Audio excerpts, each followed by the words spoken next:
Praise the lord. ప్రభు అయిన యేసుక్రీస్తు నామమున విజన్ క్యూటీ ఫెలోషిప్ వారి అనుదిన బైబిల్ కార్యక్రమమునకు ప్రేమతో మిమ్మల్ని ఆహ్వానిస్తూ ఉన్నాను.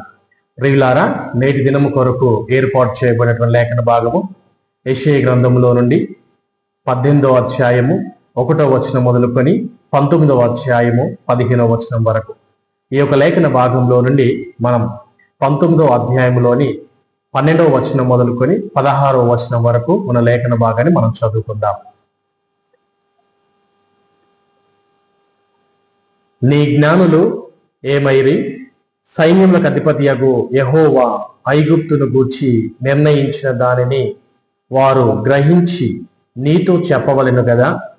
సోయను అధిపతులు అవివేకులైరి, నోపు అధిపతులు మోసపోయిరి, ఐగుప్తు గోత్ర నిర్వాహకులు అది మార్గము తప్పునట్లు చేసిరి. యెహోవా ఐగుప్తు మీద మూర్ఖత గల ఆత్మను కుమ్మరించి ఉన్నాడు. మత్తుడు తన వాంతిలో తూలిపడునట్లు ఐగుప్తును తన పని అంతటి విషయమై వారు తూల చేసి ఉన్నారు. తల అయినను, తోక అయినను, కొమ్మ అయినను, రెల్ల అయినను ఐగుప్తులో పని సాగింపు వారెవరునూ లేరు. ఆ దినమున ఐగుప్తీయులు స్త్రీల వంటి వారగుదురు. సైన్యములకు అధిపతియగు యెహోవా వారి పైన తన చెయ్యి ఆడించును. ఆడుచుండు ఆయన చెయ్యి చూచి వారు వణకి భయపడుదురు. ఆమేన్. ప్రియులారా, నేటి లేఖన భాగాన్ని ఉద్దేశించి మనము ధ్యానం చేస్తున్నటువంటి అంశం పేరు దేవుని కార్యాలు. దేవుని కార్యాలు, ఇంగ్లీష్లో గాడ్స్ డీడ్స్. God's deeds.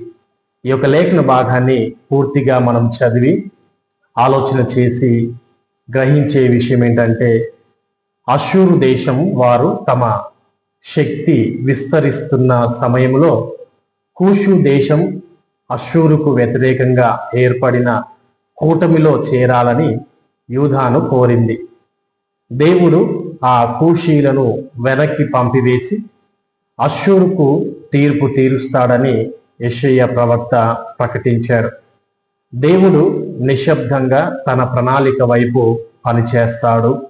తగిన సమయం వచ్చినప్పుడు ఆయన అకస్మాత్తుగా అష్షూరు దేశముపై పడి దెబ్బతీస్తాడు. దేవుడు ఆ విధంగా పని చేస్తున్నప్పుడు కూషీలు దేవుణ్ణి ఆరాధించడానికి తిరిగి వస్తారని 18వ అధ్యాయంలో 1 నుండి 7 వచనాల్లో ఈ యొక్క సారాంశాన్ని మనం చూస్తాం. ఈలోగా యూదా వారు ఐగుప్తుపై ఆధారపడటానికి ప్రయత్నించింది, కానీ దేవుడు ఐగుప్తును కూడా దెబ్బతీశాడు. దాంతో అది అంతర్గత కలహాలతో నలిగిపోతుంది. నైలు నది ఎండిపోవడంతో దాని ఆర్థిక వ్యవస్థ విచ్ఛిన్నమవుతుంది, అనగా కుప్పకూలుతుంది.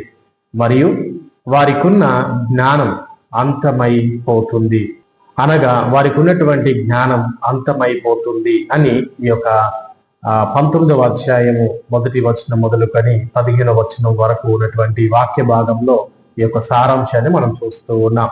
ఈ యొక్క లేఖన భాగంలో నుండి దేవుడు ఎవరు అని గనక మనం ఆలోచన చేస్తే, దేవుడు మంచు మరియు సూర్యరశ్మి వలె పనిచేస్తాడు. మంచు, సూర్యరశ్మి ఈ రెండు కూడా నిశ్శబ్దంగా ఉంటాయి, కానీ మంచు భూమి యొక్క నలుమూలలను తడుపుతుంది. సూర్యరశ్మి భూమికి వెచ్చదనాన్ని ఇస్తుంది.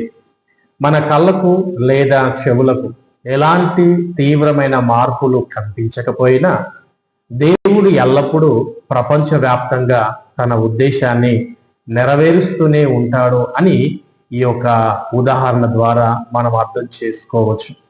ఈరోజు కూడా దేవుడు న్యాయంగా మరియు నీతిగా పనిచేస్తున్నాడని మనము ఈ యొక్క లేఖన భాగం ద్వారా మన దేవుని యొక్క పనిని మనం గుర్తించవచ్చు. అలాగే దేవుడు మనకు నేర్పించే పాఠము ఏమిటి అని ఆలోచన చేస్తే, మనం దేవుడు తప్ప వేరెవరిపైన ఆధారపడలేము. మనం దేవుని మీద తప్ప మరెవరిని కూడా నమ్మి మనము ఆధారపడలేము. దేవుని కంటే ఐశ్వర్యవంతుడు, బలవంతుడు లేదా జ్ఞాని ఎవరు ఉన్నారు? దేవుని ఉద్దేశమును ధిక్కరించే అంతంగా మనం వారిపై ఆధారపడేందుకు సర్వశక్తిమంతుడు మరియు అజేయుడు ఎవరు ఉన్నారు అని మనం ఈరోజు ఆలోచన చేయాలి. కనుక మనం దేవుని యొక్క సర్వశక్తిని మరియు ప్రపంచం యొక్క శక్తిహీనతను మనం గ్రహించాలి మరియు గుర్తించాలి. మన యొక్క ఆధ్యాత్మికమైనటువంటి కనులు తెరవబడాలని ఈ యొక్క లేఖన భాగంలో నుండి మనం నేర్చుకుంటూ ఉన్నాం. కనుక ఈ సమయంలో మనము నేర్చుకున్నటువంటి లేఖన భాగాన్ని ఉద్దేశించి దేవుని సన్నిధిలో ప్రార్థన పూర్వకముగా మనం ప్రభువుని కోరుకుందాం. ఆయన యొక్క శక్తిని మనము గుర్తించి ఆయన మీదనే ఆధారపడటకు మనకు దేవుడు సహాయం చేయనట్లు ప్రార్థన చేసుకుందాం. కనుక తలలు వచ్చినట్లయితే ప్రార్థన చేసుకుందాం. ప్రభువా, పరిశుద్ధుడా, మీకు వందనాలు. గొప్ప దేవుడా, మీకు స్తోత్రాలు, స్తుతులు చెల్లిస్తూ ఉన్నాము.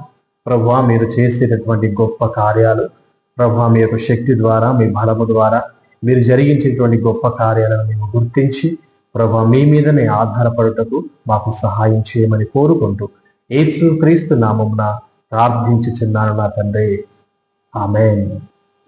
థ్యాంక్ యూ అండి. ఈ యొక్క దినము ఈ యొక్క బైబిల్ ధ్యానములో పాల్పొందిన మీ అందరికీ వందనాలు తెలియజేస్తూ ఉన్నాను. దేవుడు మిమ్మల్ని దీవించును గాక.